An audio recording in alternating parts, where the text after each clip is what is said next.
and they don't even know it. Here to tell us about it is a professor and the head of the Department of Neurosurgery at the University of Illinois Hospital and Health Sciences System, Dr. Charbel.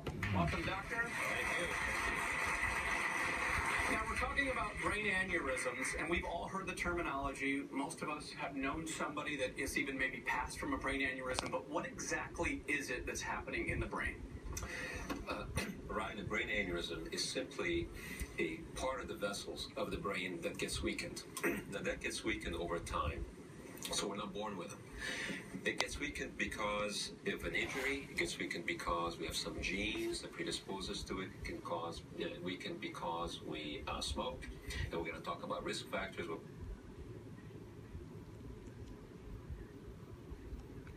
that shows the inside of the vessel. What you're looking at here are the pulsations. You see the blood pulsating. Now imagine that over a lifetime. Millions and millions of these pulsations.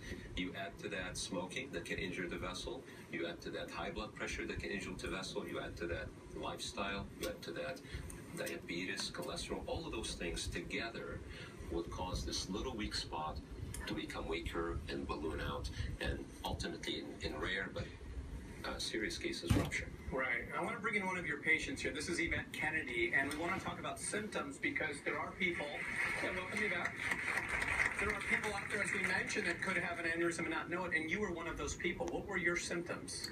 I suffered with headaches for 2 years. And 2 years? 2 years. And you thought they were? Normal. I have 4 kids. I work full time, and like many women, felt like this was just a normal occurrence and went to the doctor for many years saying, you know, I suffer from headaches, and they thought it was hormonal, and I just persistently kept going back and saying this is not normal, and I ended up after 2 years with going to Dr. Charbel and in his care, and through an MRI. It was discovered that I had a brain aneurysm. So my brain aneurysm never ruptured. It was discovered through an MRI. Right, thankfully, yeah. And I know that you're a mother of 4, so the news, when you heard that, was probably incredibly frightening. Completely shocking. I mean, you never think that you're going to get a phone call saying you have you have a brain aneurysm. An aneurysm, yeah. And then, doctor, what were you able to do? Well, in this case, we're able to treat it successfully, and we're one of the. So we thank you, first of all, for having us here, and all of you for being here. It's part of the public message that brain aneurysms are treatable conditions, and preferably treated before they rupture. And I know we're going to get into signs of that, but the treatments have evolved, and you can see someone like Yvette and many other patients where the aneurysm is treated before something happens serious, and the recovery is complete. Right. Well, let's go ahead and get through some of those symptoms. Give us some signs that people can be aware of. Sure.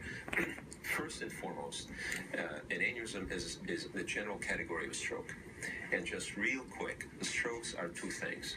Either blood does not reach part of the brain. That's the majority of strokes. They're serious. But the most serious stroke is when blood leaks into the brain, and that's a hemorrhagic stroke. Of all the hemorrhagic stroke, the number 1 and most serious cause of hemorrhagic stroke is an aneurysm. And an aneurysm, when it ruptures, it causes a very sudden and high increase in the pressure in the brain.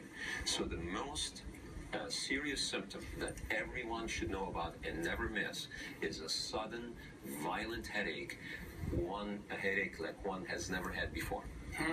So that is first and foremost. Now, we're talking about it here, and people nod and say, yeah, sure, I will never miss that. But sadly, I see in my practice routinely patients that have those headaches, and will just, stoic individuals, like many people in this room, and they'll just take an aspirin and go to bed. Right. Well, in Yvette's case, we're so happy that you're healthy. And for people at home, if you'd like more information on the symptoms or the signs or treatment of a brain aneurysm, check out the UI Health website at shybrain.org. Dr. Charbel, thank you so much for stopping by.